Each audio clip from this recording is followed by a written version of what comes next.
Shalom saudara, selamat pagi saudara. Woi, hari yang bersukacita buat hidup kita. Karena firman akan menghampiri hidup saudara. Di dalam firman itu pribadinya Allah. Apa yang ada pada dirinya Allah. Hidupnya Allah, karakternya Allah, kekuatannya Allah, otoritasnya Allah. Seluruh sifat-sifatnya Allah. Dia mendatangi hidup saudara. Dan dia mampu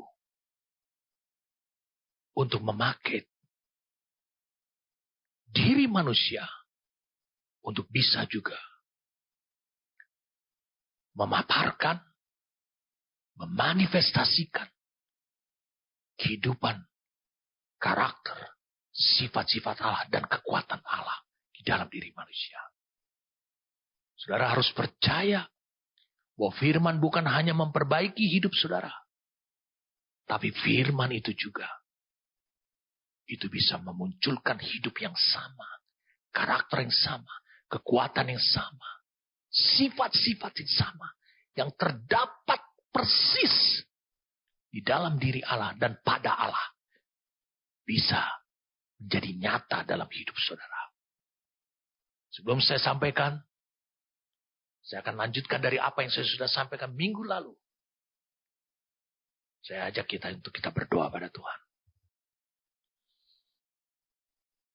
Tuhan, kami bergantung kepada Engkau. Sekiranya kami tidak mendapatkan perkataan yang keluar daripada mulut-Mu, maka seluruh kehidupan kami menjadi tidak berdaya, lemah, dan kami akan selalu berada dalam keputusasaan. Terima kasih karena Engkau tidak membiarkan kami dalam keputusasaan. Jadi kami berdoa memohon padamu Tuhan. Berfirmanlah. Dan terima kasih untuk Roh-Mu yang kudus. Yang akan membawa kami kepada kebenaran. Dan bahkan kepada seluruh kebenaran. Seluruh kebenaran yang utuh. Itu menjadi nyata dan menjadi terbukti dalam hidup kami.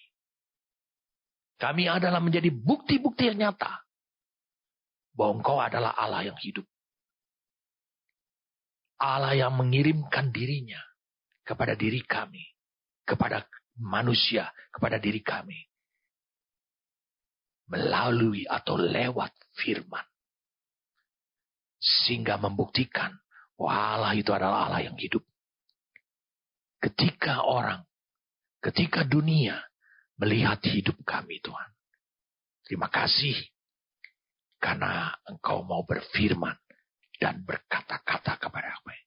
Terima kasih untuk pewahyuan. Terima kasih untuk pengertian. Dan hikmat untuk mewujudkan. Dan bersyukur padamu. Demi nama Tuhan kami Yesus Kristus. Amin. Kita masih tetap dalam Matius 22 ayat 1 sampai 14 dengan penekanan di ayat 14. Di Matius 22 ayat 1 lalu Yesus berbicara pula kepada perumpamaan kepada mereka. Hal kerajaan surga seumpama seorang raja yang mengadakan perjamuan kawin untuk anaknya.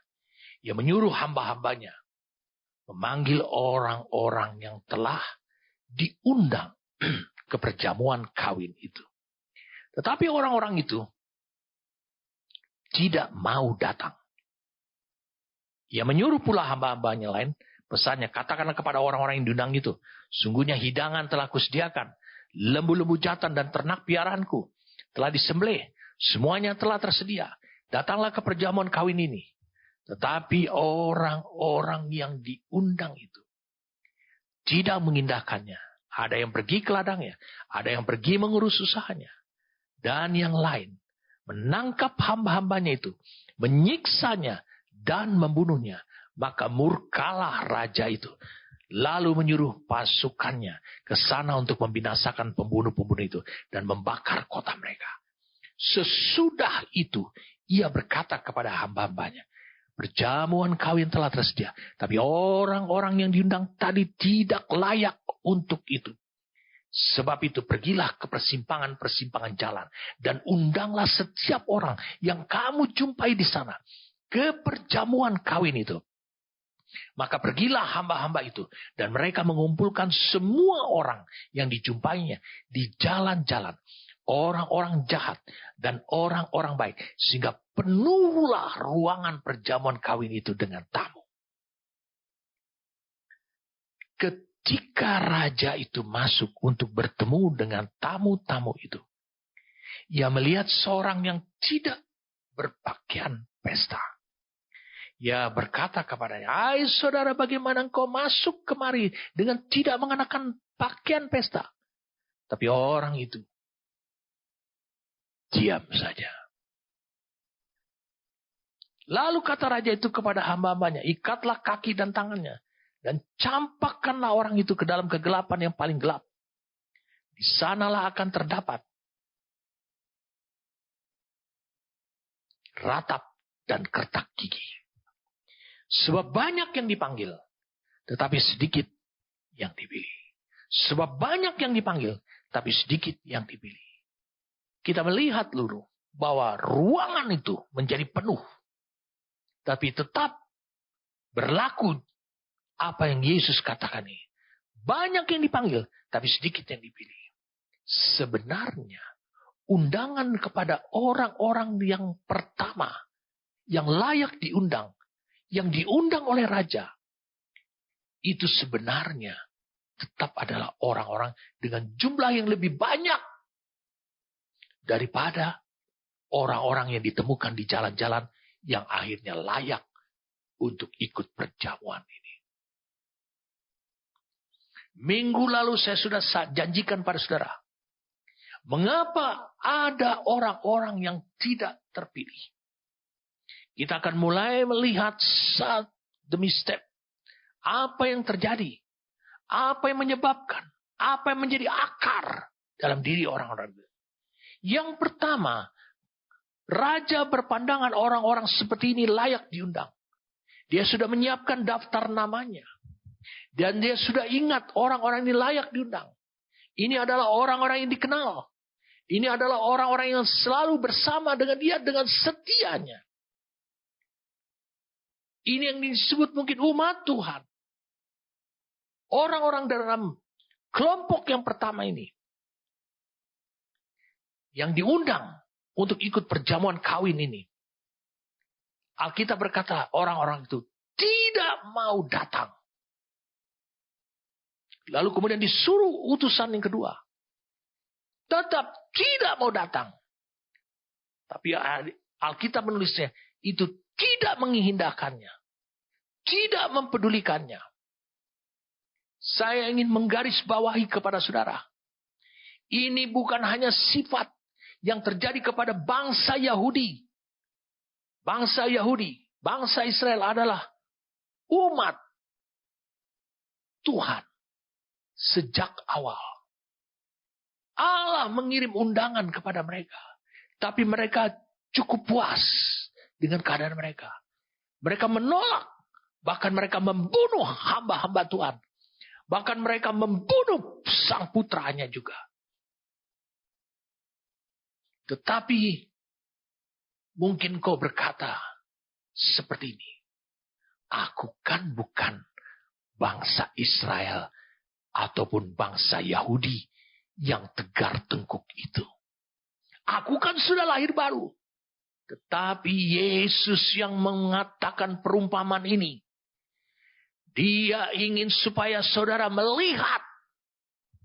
Ingat, orang yang diundang ini tahu bahwa yang mengundangnya adalah raja di atas segala raja yang memiliki kerajaan. Di mana dia hidup di dalam teritorialnya. Dia hidup dalam domainnya. Dia hidup dalam area kekuasaannya. Dia tahu. Ketika undangan itu datang dalam bentuk firman Allah kepada hidup saudara. Firman Allah yang akan menuntun saudara untuk masuk ke dalam rencana kehendaknya yang luar biasa. Tapi mungkin kau bersikap seperti ini. Saya ingin menggarisbawahi. tidak mau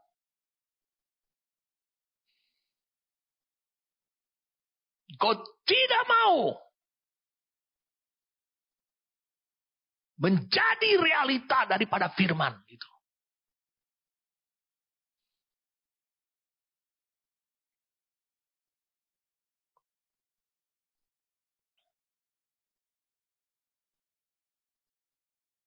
Engkau tidak mau menjadi realita daripada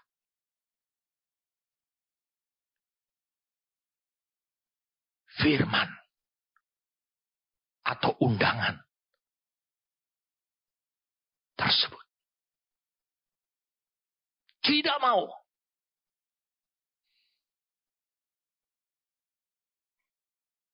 Saudara bisa bayangkan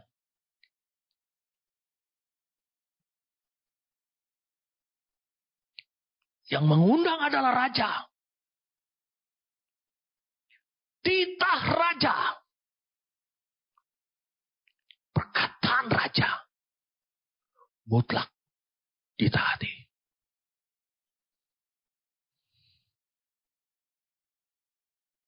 Bukankah hal seperti ini banyak terjadi? Itu sebabnya kau tidak akan pernah menjadi yang terpilih. Orang yang selalu memilih-milih firman Tuhan. Saya pengen firman Tuhan yang ringan-ringan saja. Itu adalah kelompok orang seperti ini. Dengan motif seperti itu. Tidak ada firman yang besar. Tidak ada firman yang kecil. Firman adalah firman. Dia adalah Allah.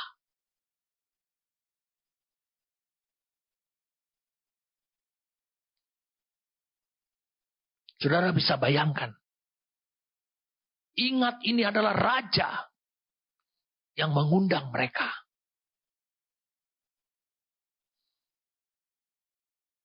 Kalau itu terjadi pada masa sekarang di dalam tatanan pemerintahan kepresidenan, saudara berhak untuk menolak dan tidak ada sanksi apa-apa. Hanya saudara rugi. Karena itu adalah suatu kehormatan.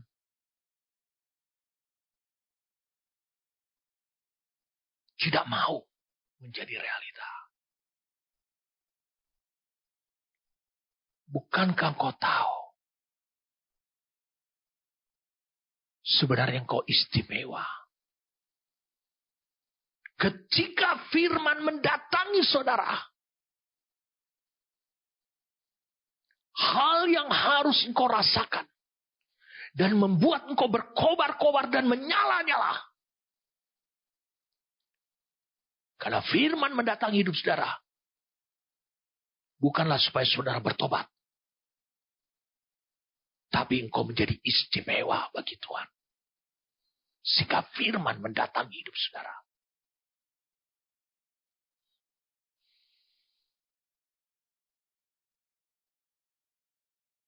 Ini penting. Tidak mau menjadi realita firman Tuhan tersebut. Orang-orang seperti ini tidak pernah berpikir, Allah mengasihi seluruh dunia. Dan ketika dia mengirim firman-Nya, bukan tujuannya hanya untuk supaya saudara bertumbuh. Itu adalah efek dari firman itu. Dampak, kekuatan daripada firman itu. Bukan hanya itu saja.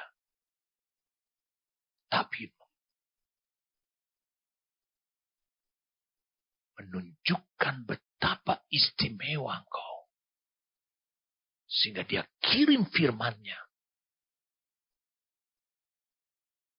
Kemudian di sini dikatakan, kembali lagi, dia suruh hamba-hamba yang lain pesannya. Hidangan sudah tersedia. Aku telah menyiapkan berkat. Aku telah menyiapkan segala kepuasan.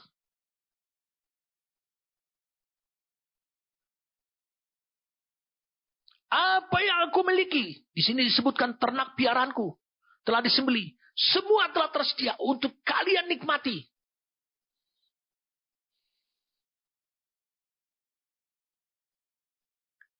Lihat ayat yang kelima. Tetapi orang-orang yang diundang itu,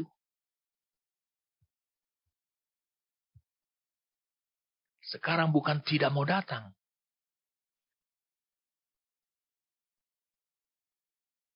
Tidak mengindahkannya. Tidak peduli. Tidak tertarik.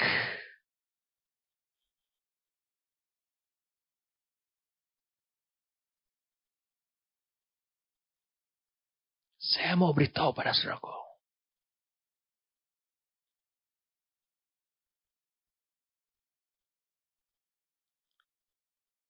Apa sebabnya?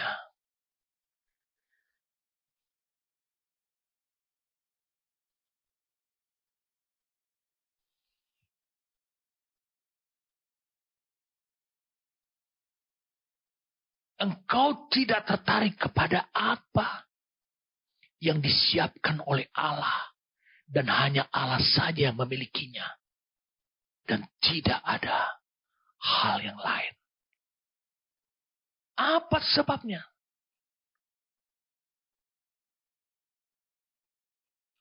Apa sebabnya?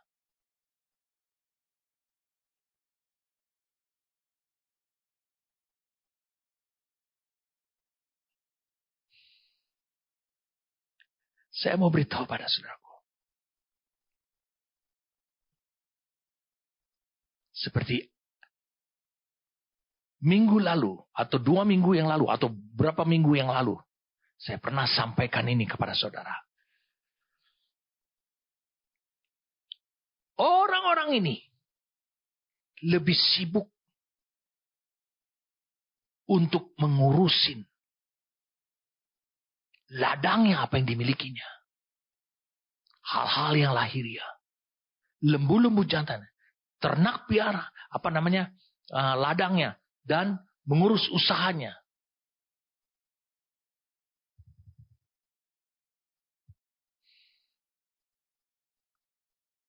Saya mau beritahu pada saudaraku. Mengapa tidak tertarik pada apa yang disediakan oleh Allah.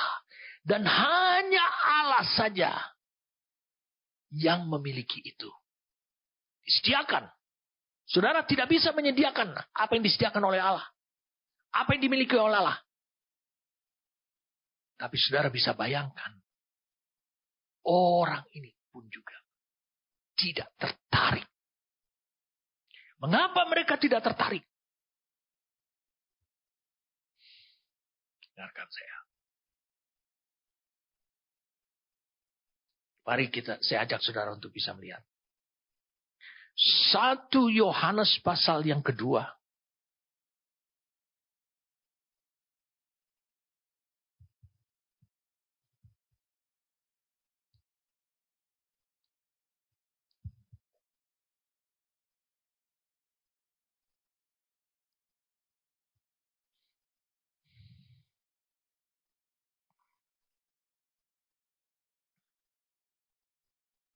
Janganlah kamu mengasihi dunia dan apa yang ada di dalamnya.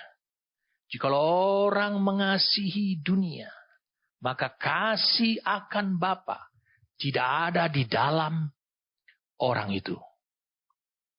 Sebab semua yang ada di dalam dunia, yaitu keinginan daging dan keinginan mata, serta keangkuhan hidup, bukanlah berasal dari Bapa.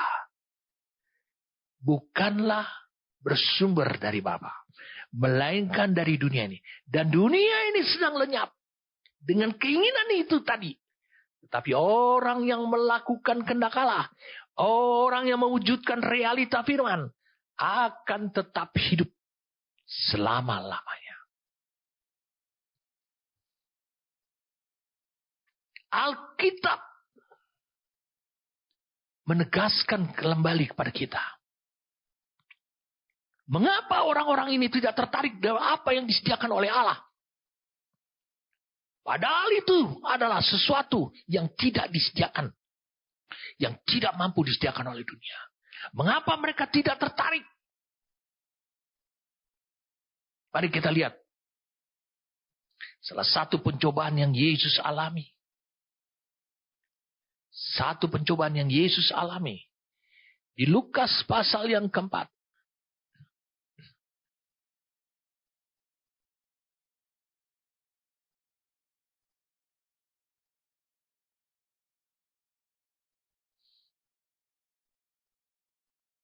Lukas pasal yang 4.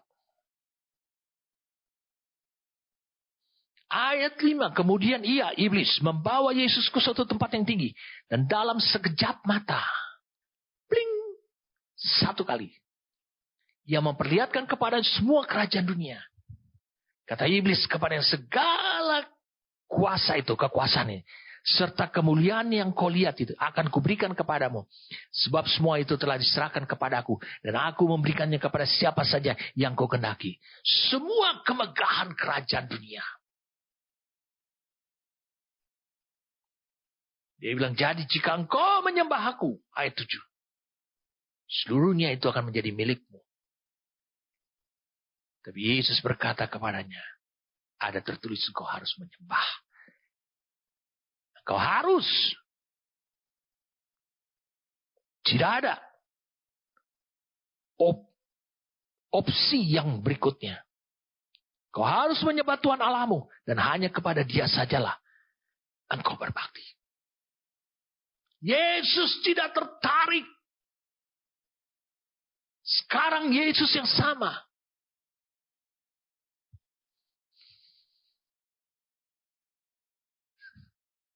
Yesus yang sama memberikan perumpamaan di Matius 22 tadi. Dia tahu bagaimana menggambarkan apa yang menyebabkan orang-orang itu tidak tertarik kepada apa yang disediakan oleh Allah. Itu yang disebut mereka adalah manusia daging.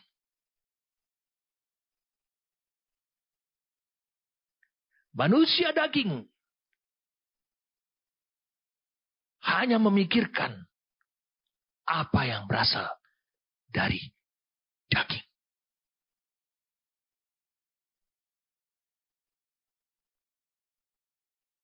Mereka hanya berpikir seperti itu.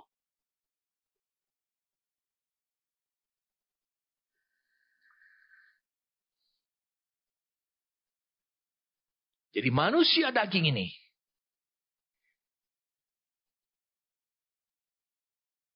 hanya seputar kehidupannya adalah tentang daging.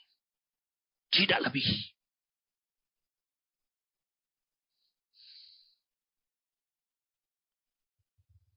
Itu sebabnya hidup mereka seperti itu. Saya mengajak kita untuk bisa melihat Yakobus pasal yang pertama. Yakobus pasal yang pertama ayat 13.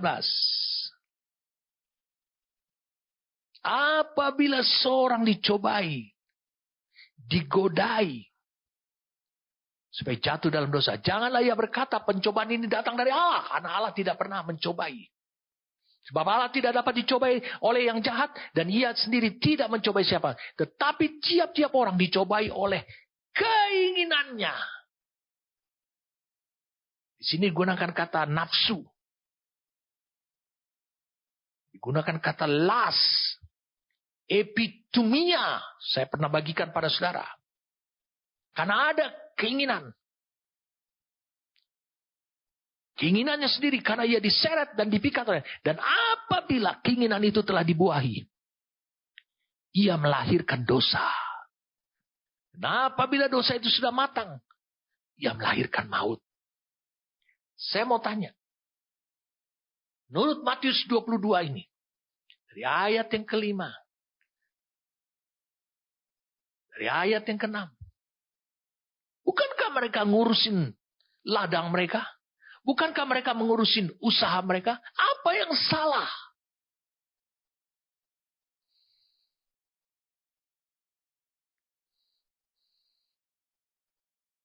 Tidak ada yang salah. Tapi mereka tidak tertarik. Kalau saudara tidak tertarik kepada apa yang Allah sediakan, dan hanya Allah saja yang memilikinya,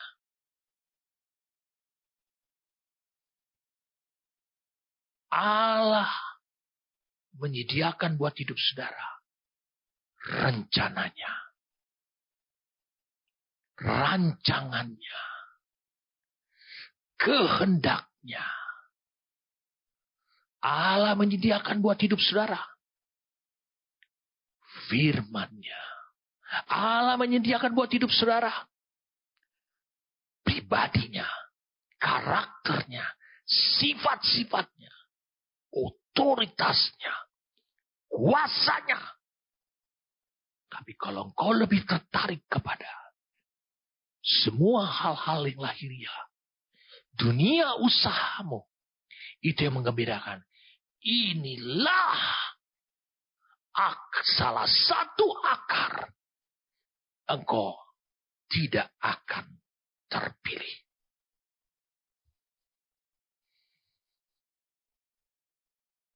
Engkau tidak akan terpilih.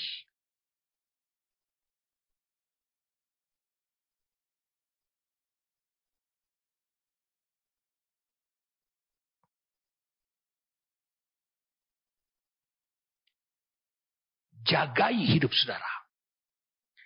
Jangan main-main dengan apa yang saya sampaikan ini.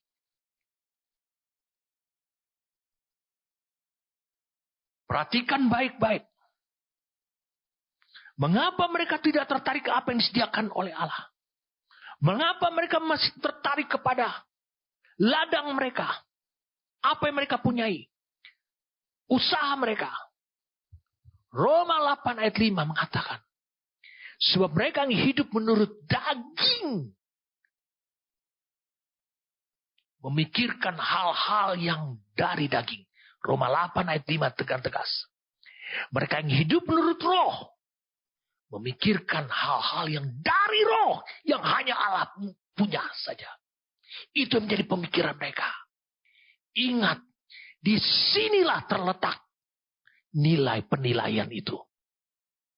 Memikirkan. Jagai pikiran saudara. Sehingga pikiran saudara memiliki pemikiran Kristus.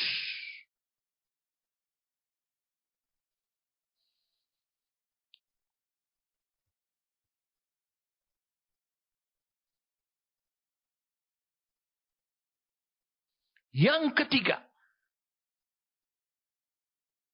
Katakan yang ketiga. Masih dari Matius 22 ayat yang kelima. Pergi ke ladang. Mengurus usahanya. Dan yang lain menangkap hamba-hambanya dan itu menyiksa dan membunuhnya. Yang ketiga, mereka tidak mau merespon. Menjadikan firman itu realita. Mau menyambut apa yang Allah sediakan. Mereka tidak mau memfollow up panggilan Allah ini. Karena mereka sudah sibuk terjebak. Dan menikmati segala hal yang duniawi. Yang merupakan hasil jerih payah mereka.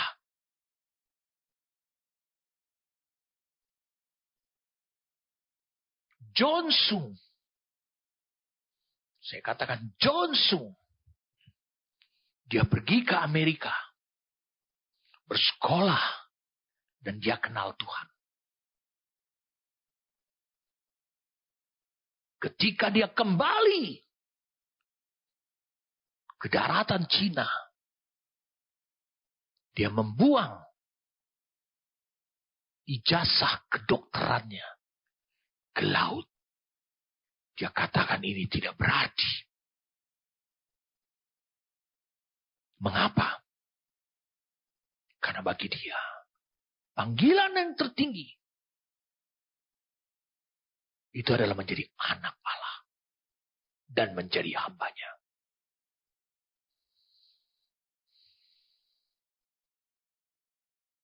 Dia dijuluki obor Allah di Asia.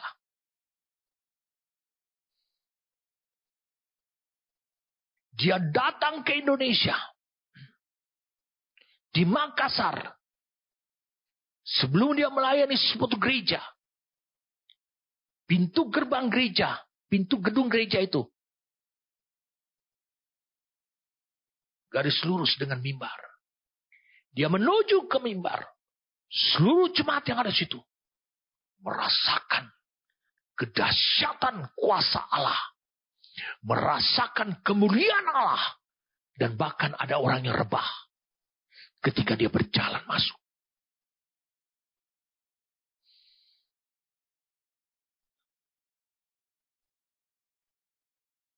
Kemuliaan seperti itu hanya Allah yang sediakan. Bagi orang yang merespon. Jonsu dia disebut. Dijulukin bukan disebut. Obor Allah di Asia.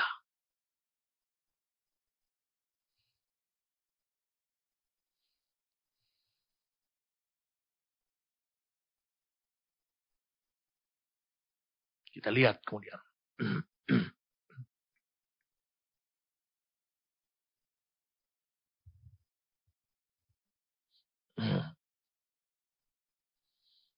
Kelompok yang ketiga. Kelompok yang berikutnya. Mengapa mereka tidak terpilih? Hati-hati dengan kesibukan dan kau menikmati dengan segala hal yang duniawi. Suatu ketika seorang muda yang kaya, dia ingin mengikuti Yesus. Dia katakan, Yesus katakan, aku sudah melakukan ini. Aku sudah melakukan hukum Taurat.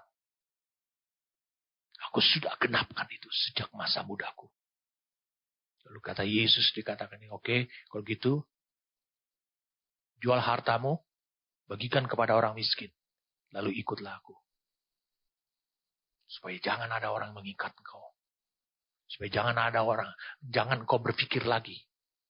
Siapa yang mengurus usahaku? Siapa yang mengurus ini? Fokusmu hanya kepadaku. Lalu orang itu berat hati. Dia tidak mampu melakukan itu. Kenapa? Karena dia sudah asik dalam kesibukan dunia usahanya. Dan dia berprinsip itu semua hasil jeripayahku. Dan tidak mungkin aku berikan itu begitu saja kepada orang-orang di jalanan. Tunawisma. Yang malas bekerja. Yang tidak mau berupaya. Tapi menerima gratisan.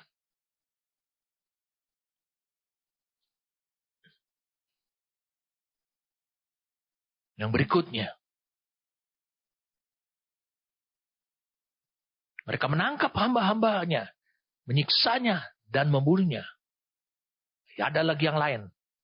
Menangkap hamba-hambanya. Menyiksanya dan membunuhnya. Lalu murkalah raja itu. Lalu menyuruh pasukannya ke sana. Untuk membinasakan pembunuh-pembunuh itu. Dan membakar kota mereka.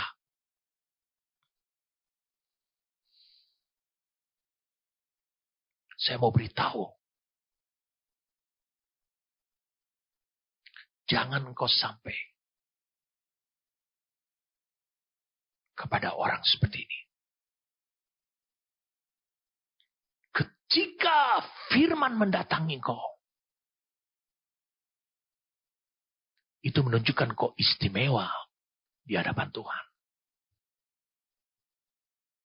Itu berarti Allah telah menyediakan semua yang hanya Dia yang memilikinya untuk diberikan kepada saudara. Dari mana engkau tahu itu? Hamba-hambanya. Ketika firman Tuhan disampaikan oleh hambanya. Dan akhirnya kau sakit hati kepada hamba Tuhan itu. Bukan kepada Tuhan. Kau tidak suka kepada hamba Tuhan itu. Engkau menilai hamba Tuhan itu jahat. Ingat, hamba Tuhan itu, hamba-hamba itu diutus oleh raja untuk hidupmu. Itu artinya adalah orang yang tepat di pandangan Allah untuk membawa engkau sampai kepada destinimu. Saudara mengerti siapa orang ini? Orang ini adalah Bapa rohanimu. Orang ini adalah mentormu. Tapi engkau tidak suka terhadap hidup orang ini. Kau ingat, kau sedang membangkitkan murka Allah.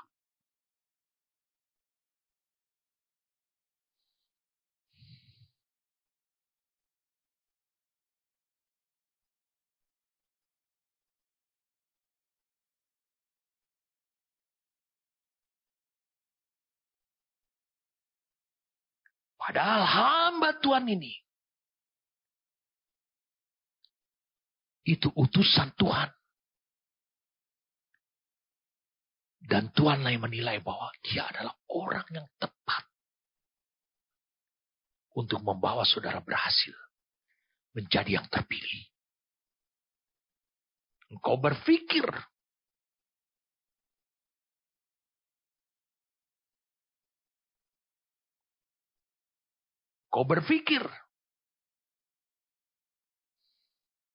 bahwa di luar sana masih ada hamba Tuhan yang lain yang kau bisa pilih. Tidak.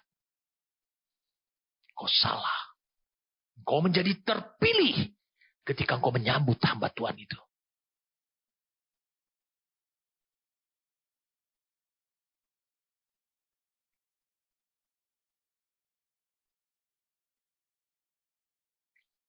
Dia adalah sebagai hamba Tuhan yang tepat menurut Allah untuk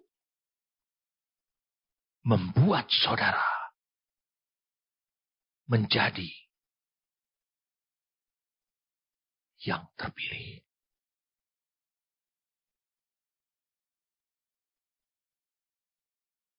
Oh, luar biasa, saudara. Itu ayat yang ke-6 dan ayat yang ke-7. Kau membangkitkan murka Allah.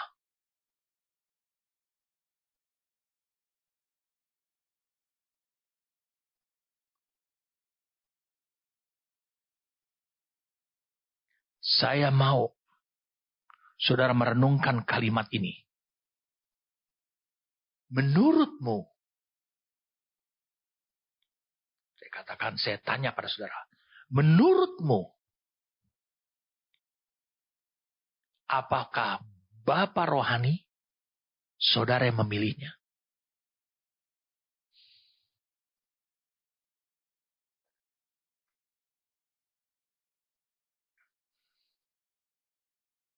Kau harus tahu, ketika engkau menolak orang yang diutus oleh Allah kepada hidup saudara, itu bukan hanya berakhir, efeknya, dampaknya, bukan hanya berakhir pada hidup saudara.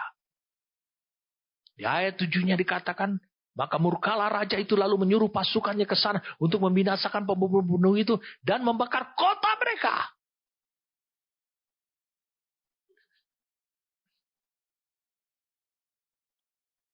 Itu berdampak pada yang lain. Oh, saudara. Untuk menjadi yang terpilih, luar biasa sekali. Mari kita lanjutkan. Sesudah itu ia berkata kepada hamba-hambanya, perjamuan kawin telah tersedia, tapi orang yang diundang tadi tidak layak untuk itu. Sebab itu pergilah ke persimpangan-persimpangan jalan dan undanglah setiap orang yang kamu jumpai di sana ke perjamuan kawin itu. Maka pergilah.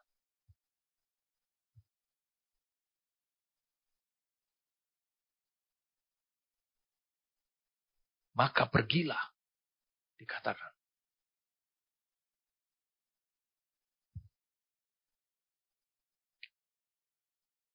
Maka pergilah hamba itu. Dan mereka mengumpulkan semua orang yang dijumpai di jalan-jalan. Orang-orang jahat dan orang-orang baik. Sehingga penuhlah ruangan perjamuan kawin itu dengan tamu. Ketika raja itu masuk untuk bertemu dengan tamu, ia melihat seorang yang tidak berpakaian pesta. Ia berkata kepada, hai saudara, bagaimana engkau masuk kemari dengan tidak mengenakan pakaian pesta? Tapi orang itu diam saja. Lalu kata raja itu kepadanya, ikatlah kaki tangannya. Campakkan orang itu dalam kegelapan yang paling gelap. Di sana akan terdapat ratap dan kertak gigi. Tulis yang kelima.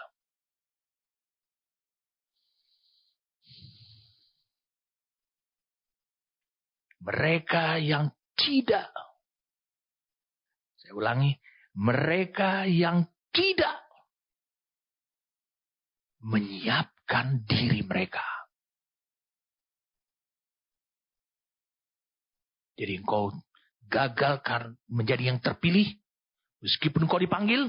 Sama seperti orang yang satu ini. Mereka yang tidak menyiapkan diri mereka.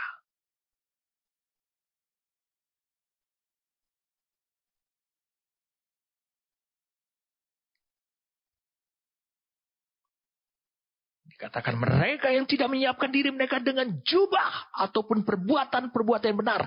Dari orang-orang kudus.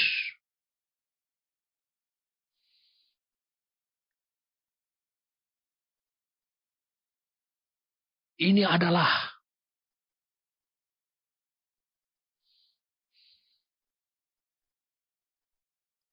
jubah ataupun dibenarkan oleh pekerjaan Allah.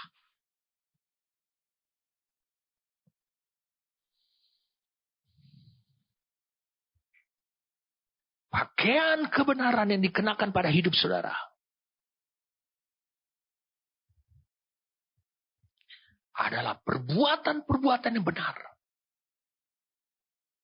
Tetapi orang macam ini, dia melakukan dalam hidupnya. Dia sudah lahir baru. Dia melakukan menurut hidupnya. Menurut pemikirannya apa yang benar.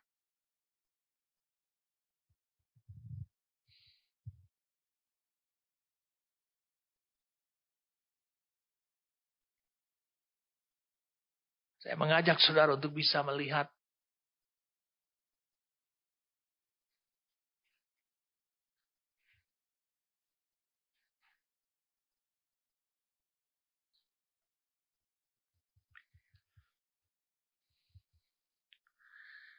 mari saya ajak kita untuk bisa melihat satu peringatan di dalam kitab Hakim-Hakim.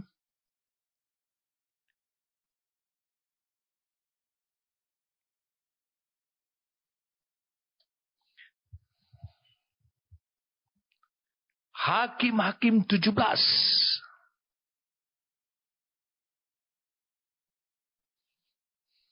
Ayat yang ke-6. Pada zaman itu tidak ada raja, tidak ada yang berkuasa, tidak ada pemerintahan di antara orang Israel. Setiap orang berbuat apa yang benar menurut pandangannya sendiri. Ini bukan jubah yang disediakan oleh Allah untuk suatu pesta. Jubah yang tidak disediakan Allah. Jubah yang kau kenakan menurutmu kau benar. Tapi bukan karena pekerjaannya Allah. Bukan karena pekerjaannya Roh. Bukan karena firman pedang bermata dua itu yang menusuk amat dalam. Yang kau kenakan.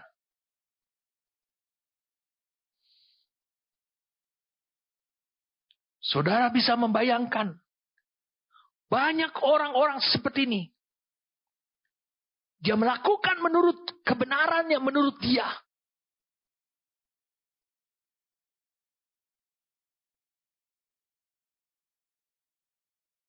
Dan itu yang mengakibatkan fatal orang seperti ini tidak akan menjadi terpilih.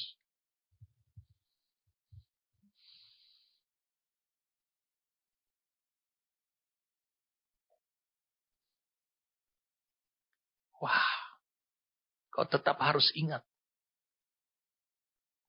Roma 8 yang saya sampaikan minggu lalu kepada saudara. Kita tahu, Paulus menekankan kepada jemaat di Roma, kita tahu sekarang bahwa Allah turut bekerja dalam segala sesuatu untuk mendatangkan kebaikan bagi mereka yang mengasihi Dia. Siapa yang mengasihi Dia?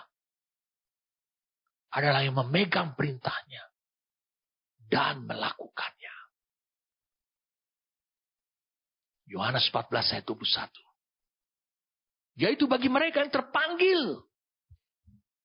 Yaitu bagi mereka yang terpanggil. Yaitu bagi mereka yang kletos. Seperti Matius 22 ayat 14. Kepada rencana Allah. Efesus 1 ayat yang keempat. Mereka yang merespon. Allah turut bekerja. Lalu apa yang dikerjakan? Semua orang yang dipilihnya, yang dia telah ketahui dari semula. Mereka juga ditentukannya, ditakdirkannya dari semula untuk menjadi serupa dengan gambaran anaknya. Supaya anaknya itu menjadi sulung di antara banyak. Dan mereka yang ditentukannya itu, yang telah ditakdirkan itu dari semula, mereka itu juga dipanggilnya. Nah, mereka yang dipanggilnya juga, mereka itu juga dibenarkannya. Mereka yang dibenarkan, mereka juga dimuliakan. Ini proses yang dilakukan oleh Allah. Jadi bukan kau yang menentukan perbuatanmu. Saya tidak berbicara engkau menjadi robotnya Allah. Mesin-mesinnya Allah, tidak. Semuanya itu kau putuskan supaya Allah yang sedang bekerja dalam diriku, itu yang kau hukum menjadi terwujud. Itu yang menjadi termanifestasi. Itu oleh kehendakmu yang bebas itu.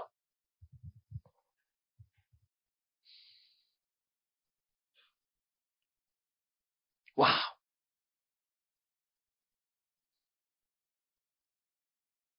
Wahyu pasal yang ke-19.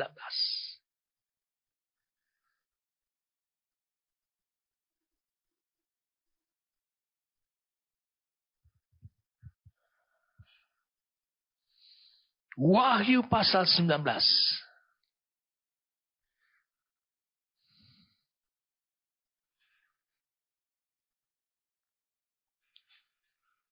Ayat yang ke-8.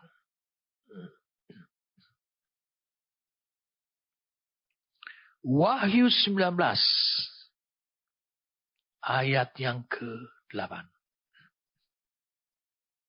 Saudara bisa lihat di sini.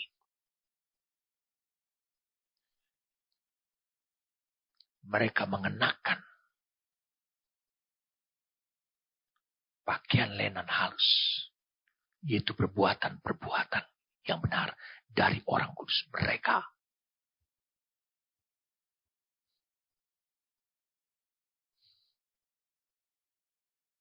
Mereka memakai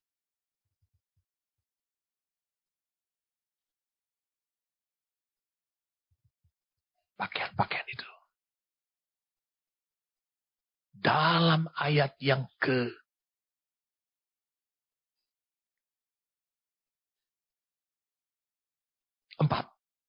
Wahyu 19. Dan ke-24 tua-tua dan keempat makhluk itu tersungkur dan menyembah Allah yang duduk di atas tahta itu. Dan mereka berkata, amin, haleluya.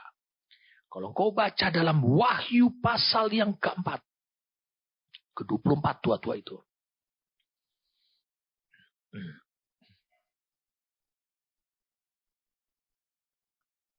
Dikatakan adalah Wahyu 4 ayat 4. Dan sekeliling tahta itu ada 24 tahta. Dan di tahta itu duduk 24 tua-tua yang tadi.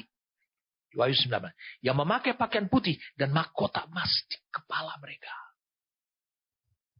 Siapa yang memahkotai mereka? Allah. Allah yang mengerjakan menurut Roma 8 ayat 28 sampai ayat 3. Allah yang mengerjakan dalam diri mereka. Bukan hanya kepada mempelai. Tapi Allah mengerjakannya buat yang diundang, yang dipanggil. Supaya engkau layak. Allah tahu engkau gak mampu. Karena engkau dipungut dari jalan. Orang-orang tanpa tujuan. Allah tahu engkau tidak mampu. Allah yang akan memberikannya. Tapi bukan berarti engkau yang menentukan kebenarannya.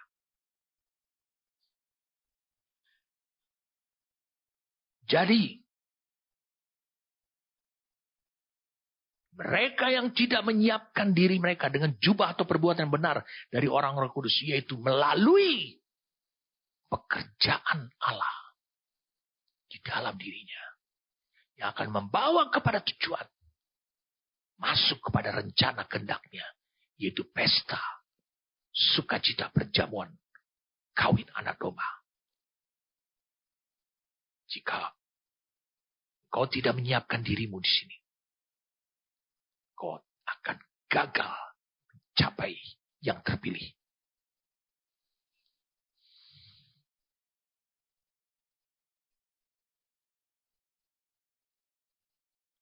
Yang keenam, perhatikan baik-baik ini. Yang keenam,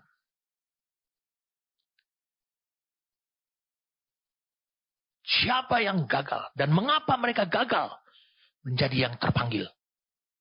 Bukankah mereka telah dipanggil? Lihat yang keenam. Wow, ini luar biasa. Ini ada di tengah-tengah saudara. Dan itu mungkin saudara. Dan itu adalah Allah hari ini berfirman kepada saudara. Karena Allah memandang kau istimewa supaya kau tidak gagal. Yang keenam. Yaitu, mengapa mereka gagal? Yaitu mereka setelah dipanggil, diundang, atau mengalami lahir baru, merespon panggilan itu. Mereka datang.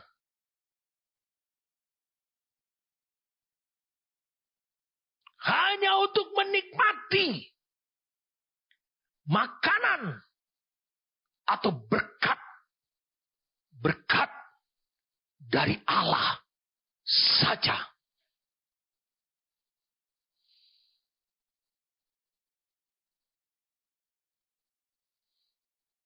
Saya ulangi. Setelah mereka lahir baru, mereka tahu rencana Allah. Mereka tidak peduli tentang kehendak Allah. Apa maunya Allah.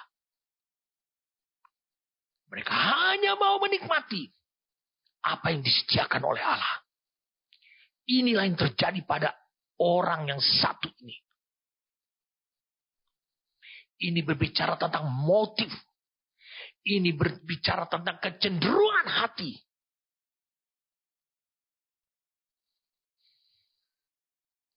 Jagai hatimu dengan segala kewaspadaan. Karena dari sana terpancar kehidupanmu. Ini adalah orang-orang. Apa yang nikmat. Di dalam kehidupan bersama dengan Allah. Itu saja mereka menikmati. Orang seperti ini tidak peduli. Mengapa dia diundang oleh Allah. Mengapa dia lahir baru. Jadi orang seperti ini tidak peduli. Saya katakan tidak peduli. Pada rencana kehendaknya Allah. Dia tidak peduli.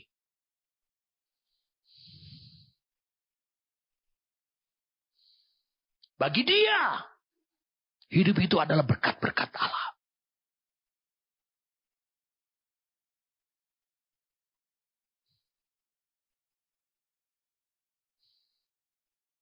Luar biasa. Yesus memaparkan supaya saudara jangan gagal.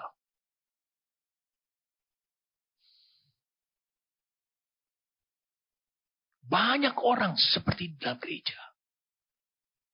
Dia bersenang-senang Dia bersuka cita. Dia diberkati. Dia dijagai keuangannya, kehidupannya oleh Tuhan. Dan dia menikmati, tapi dia tidak peduli. Mengapa Allah lakukan itu dalam hidupku? Dia tidak peduli sama sekali tentang rencana Allah, kehendak Allah. Yesus berani mengatakan, makananku. Berarti kalau aku mau hidup, aku mau tetap kuat, makananku ialah melakukan kehendak Dia dan menyelesaikan pekerjaannya. Itu makanan. Aku tidak bisa hindari itu untuk tidak konsumsi setiap hari.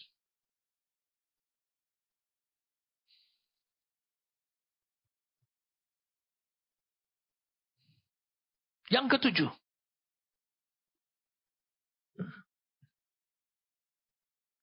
Yang ketujuh. Mengapa engkau ada orang-orang yang bisa gagal terpanggil? Lihat yang satu orang ini. Bukankah dia ada? Dia merasa puas dengan panggilan dan undangan. Karena seharusnya dia tidak patut dan layak masuk ke sana. Tapi lihat. Dia tidak menyiapkan dirinya. Motivasinya buruk. Yang ketujuh. Ini adalah orang-orang yang kurang mengasihi. Tidak menghormati. Dan tidak menunjukkan dengan tepat siapa Tuhan yang mengundang dirinya itu. Bahwa dia adalah raja sebenarnya.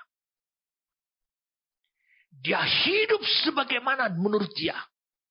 Yang penting aku kenyang. Dia bertuhankan perut. Sehingga dia tidak tahu dengan tepat bagaimana mengasihi Tuhan. Bagaimana menghormati Dia. Karena bagi dia yang berarti bukan menghormati Allah. Yang berarti buat dia kenyang. Dia dipuaskan. Dengarkan baik-baik. Padahal pesta tersebut, kalau kita baca dalam ayat ini, diadakan untuk menghormati sang raja.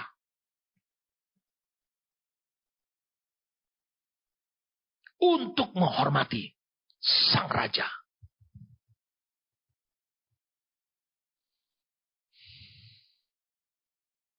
Saya ingin saudara merenung.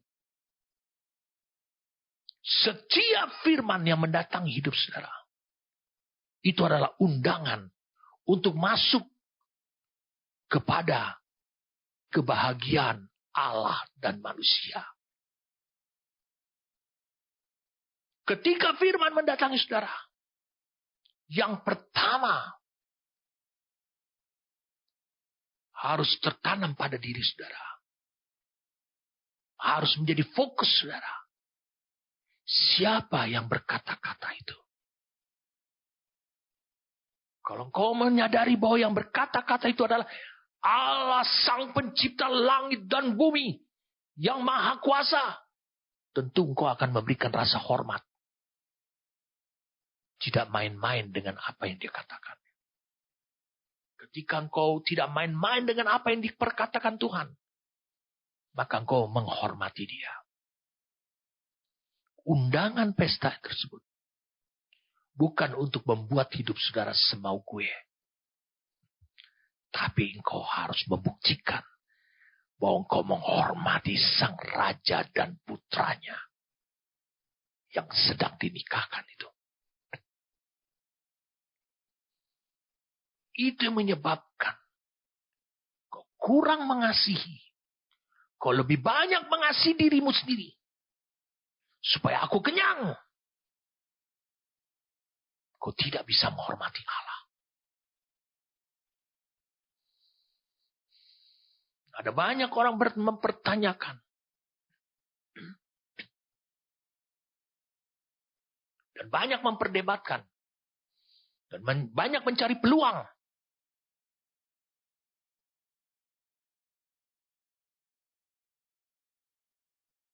Untuk mengkonfirmasi bahwa perpuluhan itu pada masa perjanjian baru sudah tidak berlaku. Hal ini karena dia memiliki motif terselubung. Karena itu menjadi beban hidupnya.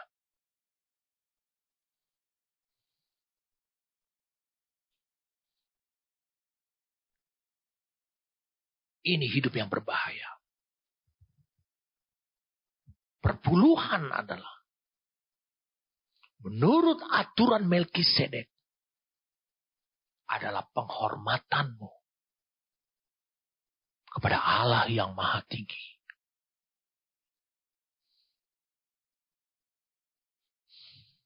Yang ke-8, siapa yang gagal menjadi tidak terpilih? Kita lihat dari satu orang ini. Adalah mereka yang memiliki kebenarannya sendiri. Mereka menganggap mereka pantas dengan cara seperti itu. Yang penting sudah diundang. Maka mereka dengan penuh keyakinan bahwa merespon Allah sudah cukup. Itu kebenaran yang ada pada kepala mereka. Tanpa harus membenahi diri.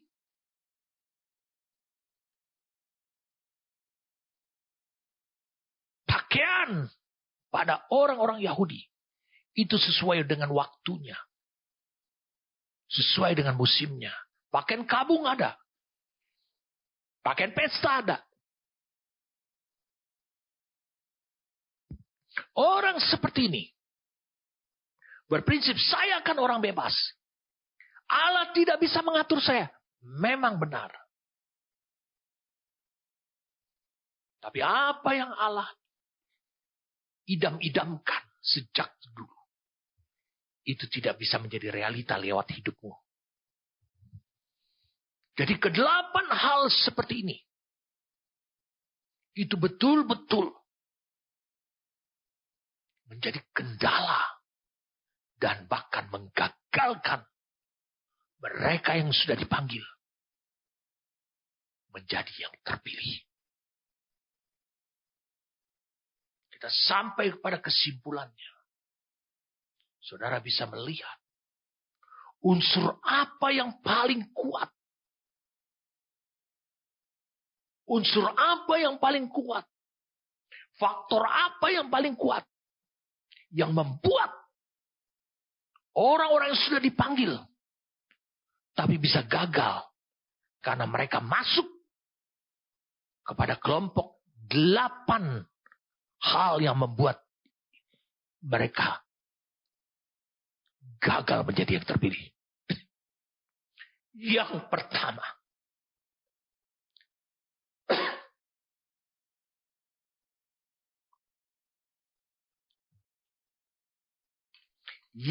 pertama,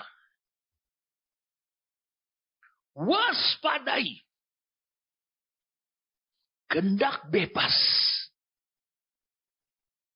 yang penuh dengan kuasa yang diberikan oleh Allah pada hidup saudara. Tempatkan, posisikan kehendak bebas itu di tempat yang tepat dalam respon undangan rencana Allah.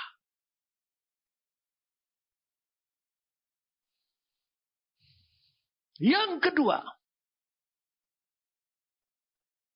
apa yang menyebabkan? Apa biang keroknya? Sehingga mereka yang terpanggil bisa menjadi yang tidak terpilih. Yang pertama, kehendak bebas, penempatan kehendak bebas. Yang kedua, pandanganmu, pemahamanmu mengenai Tuhan itu dan takdirmu. Siapa dia menurutmu? Apa tujuan dia menciptakan saudara dan menempatkan saudara di masa sekarang ini? Apa tujuannya?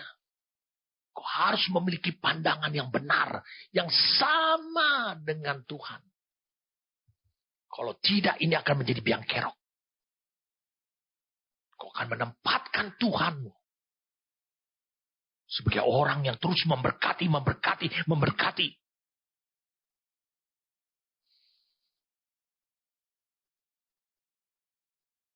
Semua untuk aku. Me.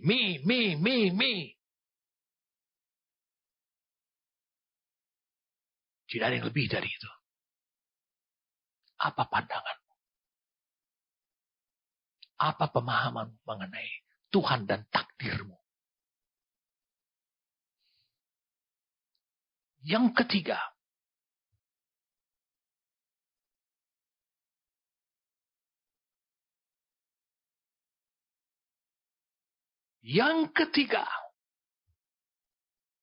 ini merupakan hasil racikan yang pertama dan yang kedua. Kehendak bebas dan pandanganmu. Yang ketiga, perhatikan baik-baik. Sikap hati dan bahkan ketetapan hatimu.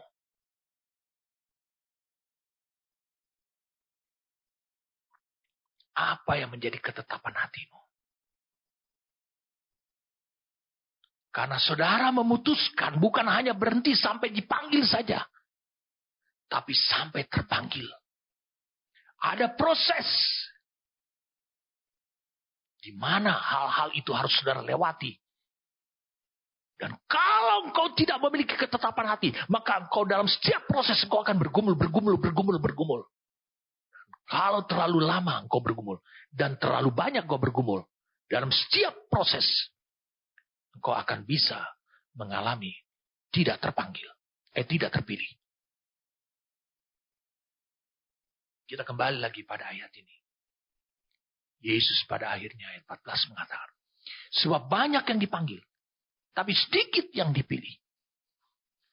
Jadi kita bisa melihat pernyataan Yesus ini menekankan, dengarkan saya.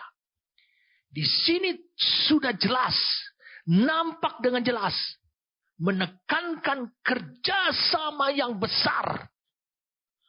Saya ulangi, kerjasama, menekankan kerjasama yang besar antara pilihan manusia dan pilihan Allah.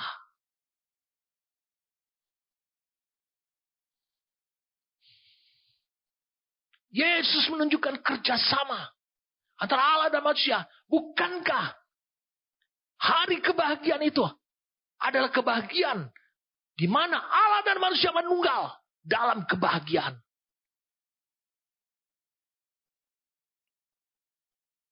Kita bisa menjawab apa yang dinyatakan pada ayat ini. Pada ayat-ayat sebelum pada cerita ini. Mengapa mereka tidak datang ke pesta pernikahan? Karena mereka menolak ajakan panggilan Tuhan. Lihat, dibutuhkan kerjasama. Saya mau datang atau tidak? Mau datang berarti sesuai dengan pilihan Allah. Dibutuhkan kerjasama. Bukankah Allah turut bekerja di Roma 8 ayat 28 untuk mendatangkan kebaikan bersama-sama dengan saudara?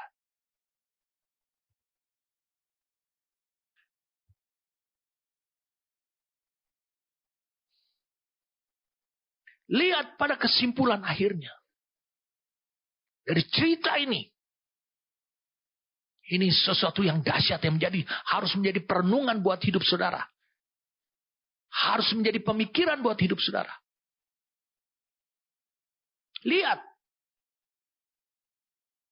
Mengapa mereka tidak datang ke pesta pernikahan? Atau mengapa mereka dicampakkan keluar?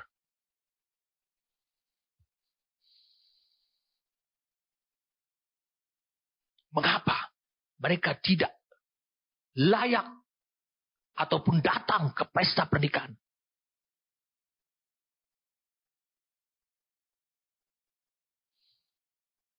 Hanya satu jawabannya. Karena mereka dipanggil. Tetapi, saya ulangi. Karena mereka dipanggil. Tetapi tidak mau menjadi yang dipilih.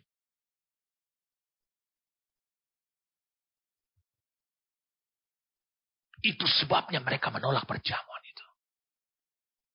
Mereka tidak mau masuk kepada kebahagiaan sang raja dan putranya itu. Sukacita sang raja dan putranya itu. Mereka memang dipanggil. Tapi mereka tidak mau menjadi yang dipilih seperti itu. Bagi mereka masih ada sukacita. Dan mereka tidak tahu bahwa itu hanya sementara. Kadangkala kalau engkau seorang hamba Tuhan, engkau berpikir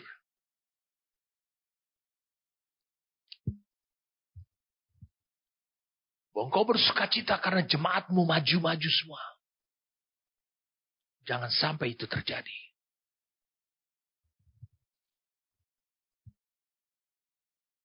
Siapapun hamba Tuhan di Alkitab, pada masa akhir hidupnya, banyak orang meninggalkan dirinya sebelum dia meninggal.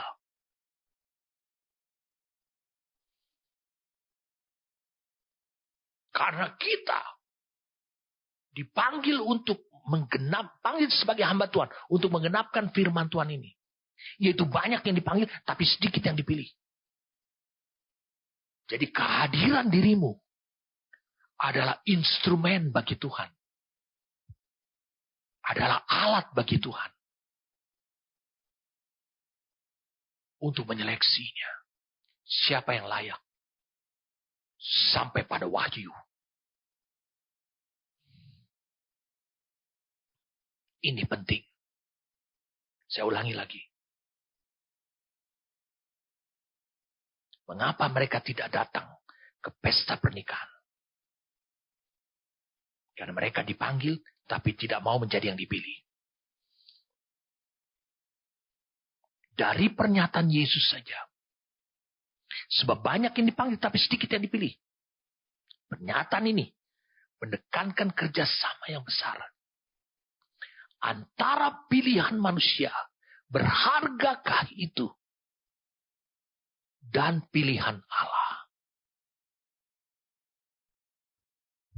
Minggu depan saya akan lanjutkan ini. Antara pilihan manusia dan pilihan Allah. Semoga Tuhan menganugerahkan kepada engkau pengertian dan hikmat. Sehingga pilihanmu itu juga adalah pilihan Allah.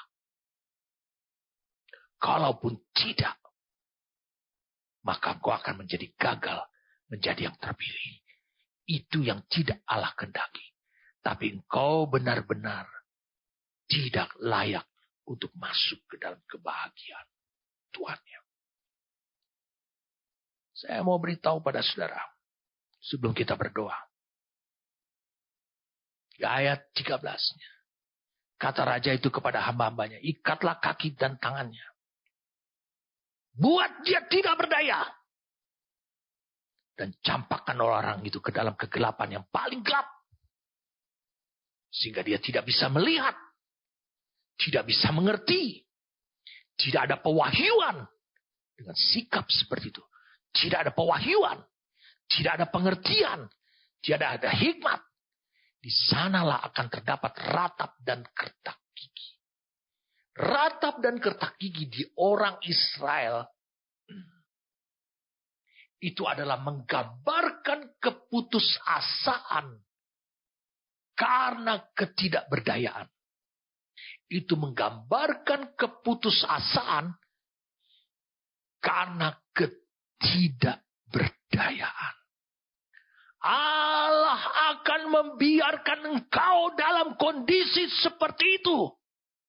Karena engkau tidak menghormati Dia. Karena engkau kehilangan tujuan. Engkau menggunakan tujuanmu. Engkau melakukan kehendakmu. Dengan menikmati berkat-berkat surgawi. Dengan menikmati berkat-berkat yang Allah sediakan. Hanya bagi dirimu. Amin.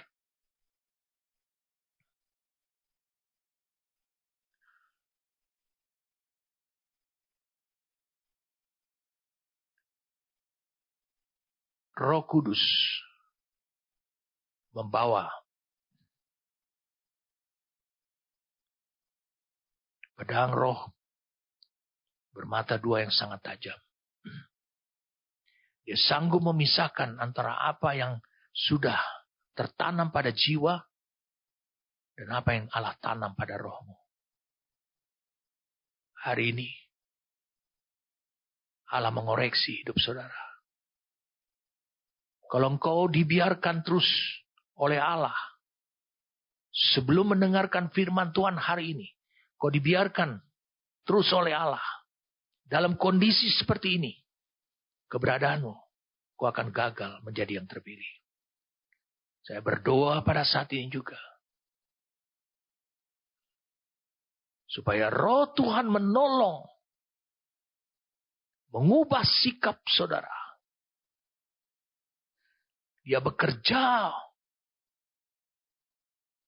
untuk menunjukkan kepada saudara dari titik mana engkau telah jatuh.